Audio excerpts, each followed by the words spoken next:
Hello everyone, welcome to home town series episode 3। তো আজকে ছিল বাড়িতে লোকনাথ পুজো, তার জন্য আমি সকাল সকাল উঠে স্নান করে রেডি হয়ে নিচ্ছিলাম।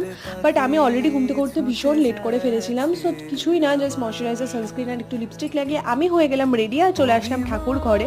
ঠাকুর ঘরে এসেই দেখি মা তো অলরেডি সব আয়োজন করে রেখেছে আর পুরোহিতও চলে এসছে, সো পুজো শুরু হয়ে গেছে।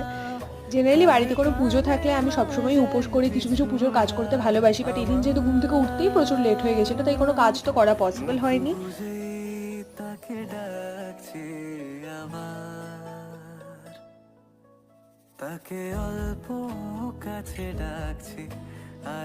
যাই হোক, পুজো শেষ হওয়ার পর আমি চলে এসেছিলাম ছাদে, আর ছাদে এই যে এত সব গাছপালা দেখছো, এই সমস্ত কিছু কিন্তু আমার মায়ের শখ, আর নিজেই সব কিছু টেক কেয়ার করে থাকে।